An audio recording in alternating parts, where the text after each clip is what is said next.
Peuple d'Afrique, peuple de l'AES, de la CEDEAO, prenez votre tabouret et puis écoutez attentivement. Qu'est-ce qui se passe entre le Bénin et le Niger?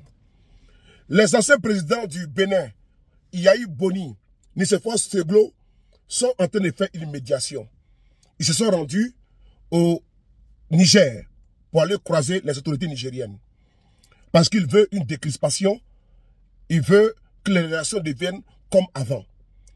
Aujourd'hui, une forte délégation nigérienne s'est rendue au Bénin pour aller rencontrer Patrice Talon, face à face. Voir s'il y a des bases militaires là-bas et voir s'ils peuvent encore travailler ensemble. On écoute ensemble cette vidéo, c'est très important. Partagez la vidéo surtout. On y va.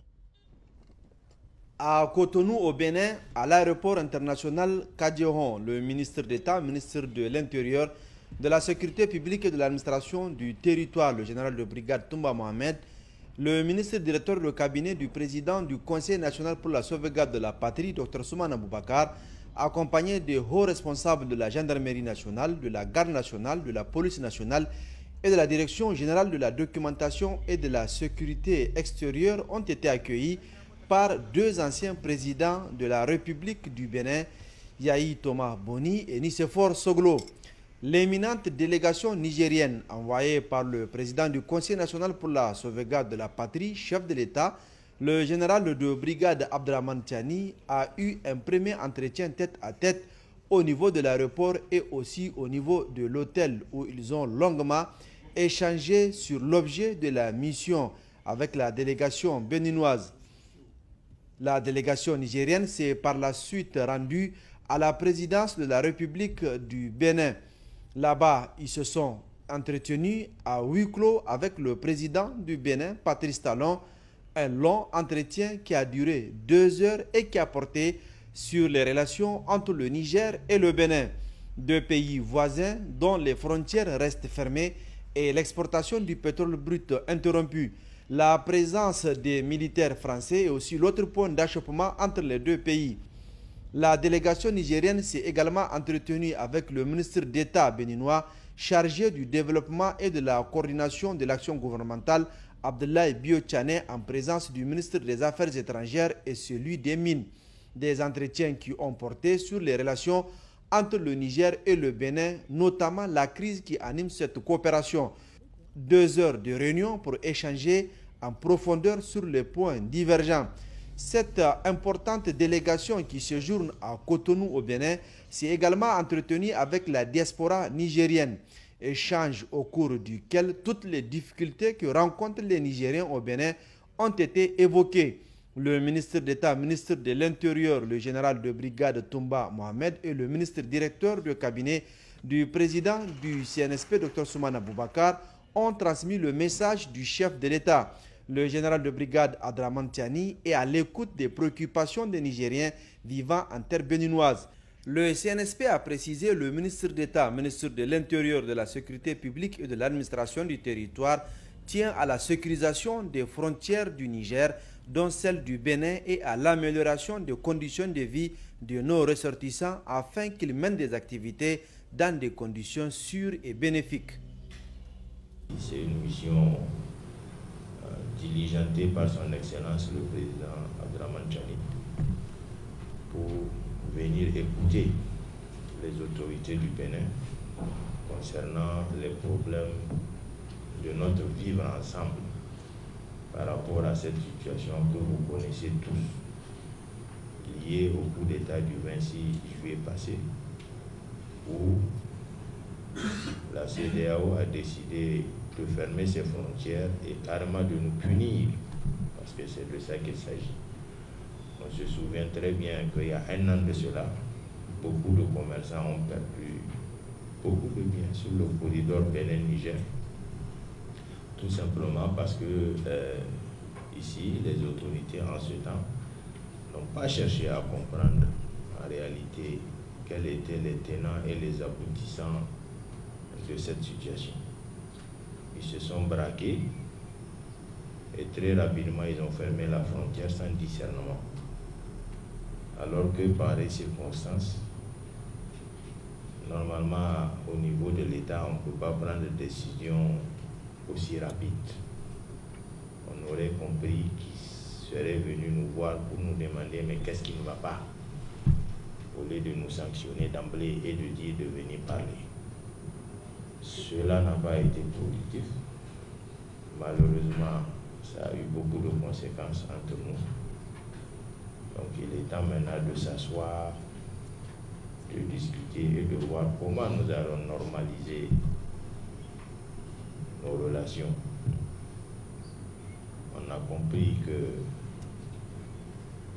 les autorités béninoises sont disposées à discuter, sont disposées à normaliser la situation pour que nous puissions être mieux qu'avant, parce que c'est de ça qu'il s'agit. Nous, on veut que ces relations soient mieux qu'avant. Voilà, on ne peut pas les prendre comme c'était avant, mais on voudrait que ça soit au bénéfice des Nigériens. Voilà, c'est l'intérêt du Niger qui sera mis à l'avant pour que la reprise puisse être effective. Dans un premier temps, nous avons mis en œuvre le problème sécuritaire parce que aujourd'hui les bandits sont dans le parc W, la région de Kandi. Si nous nous engageons à ouvrir la frontière, ce qui est le souhait de tout le monde tout de suite dans la foulée, ça va être contre-productif. Pourquoi? Parce que les bandits vont se mettre à attaquer les convois sur les axes. Il faut qu'on fasse un travail de sécurité. Et comme les bandits sont dans une zone de frontières, il faut que tout le monde soit d'accord. Parce que ça ne sert à rien que tel pays attaque et ils vont fuir rentrer dans un autre pays. Il faut que nous nous entendions pour que nous voyions dans quelle mesure nous pouvons élaborer des plans pour pouvoir clarifier cette situation, amener une sécurité sur les axes et permettre la reprise effective des échanges entre les deux pays, ou carrément entre les 3 ou 4 pays qui ont la frontière avec le parti. Nous avons été entendus. Ils ont été ouverts à toutes les propositions. Donc, je pense que mon niveau, c'est une mission très positive.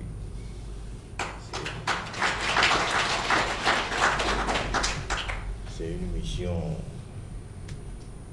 qui a atteint ses objectifs.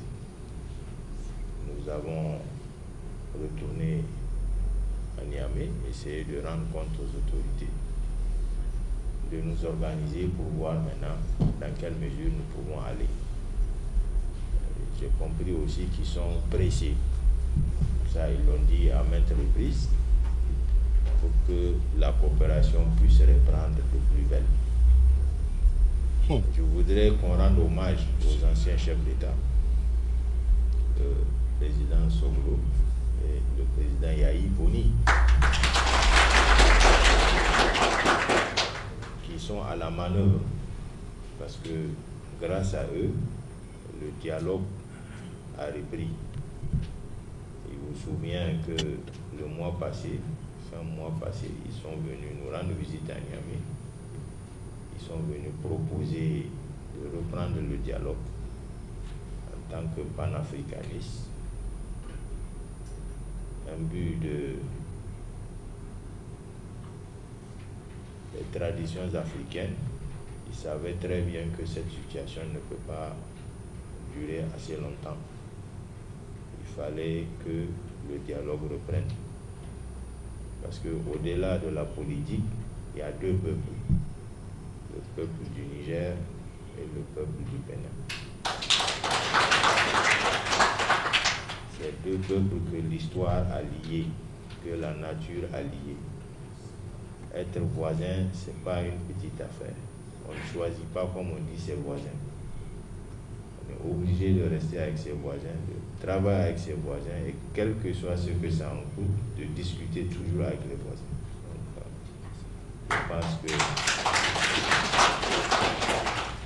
la sagesse est revenue.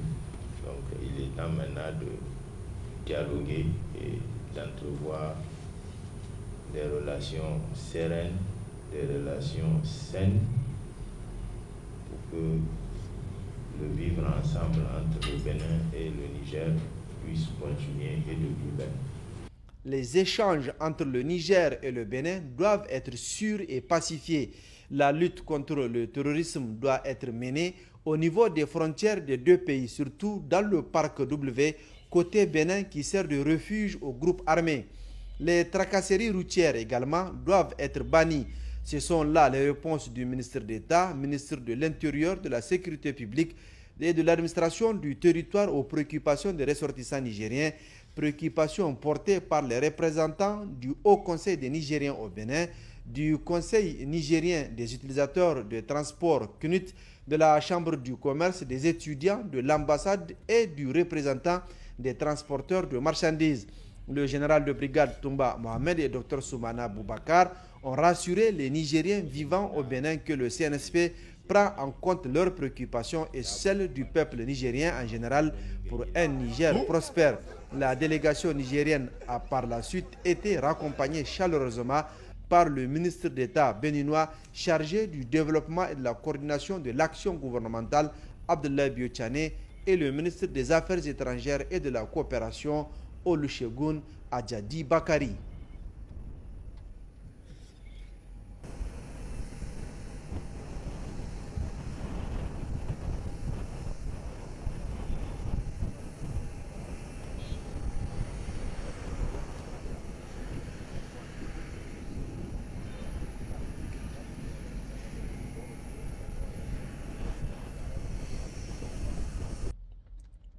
Le Bénin dit qu'il a compris. Patrice Talon décide d'honorer tout ce qui a été mis sur la table par le Niger. Toutes les revendications du Niger, il a décidé de les respecter et de les honorer. Dixit ici, le général Toumba, le ministre d'État.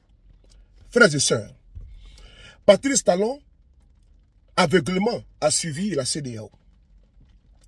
Les commerçants béninois ont beaucoup perdu. Les commerçants nigériens ont beaucoup perdu. Deux pays frères, poussés par des puissances exogènes, poussés par des individus au sein tapis, au sein de la CEDEAO, pour finir ainsi. Alassane Ouattara qui voulait envoyer un bataillon, il est où? Et Patrice Talon qui voulait être également dans cette caravane pour aller attaquer le Bénin, il est où? Aujourd'hui, ils sont revenus à des meilleurs sentiments, puisque le Bénin est en train d'en souffrir. Et ils sont tellement pressés, ils demandent aux Nigériens d'ouvrir vite la frontière. Parce qu'ils perdent des milliards. Parce qu'aujourd'hui, c'est le Togo qui profite. Parce que Yadema a compris. Parce qu'aujourd'hui, c'est les autres pays qui ont compris. C'est le Tchad qui a compris. Et le Bénin va perdre un gros client, un bon client, qui lui donne des milliards. Les pipelines, les pétroles qui passent là-bas et tout. Vous voyez? Patrice Talon doit comprendre et qu'est-ce qu'il a envoyé au pouvoir. Et de se soucier de son peuple, être là pour son peuple. C'est important pour qu'il puisse rentrer dans l'histoire. Vive l'AES. Partagez la vidéo. Merci.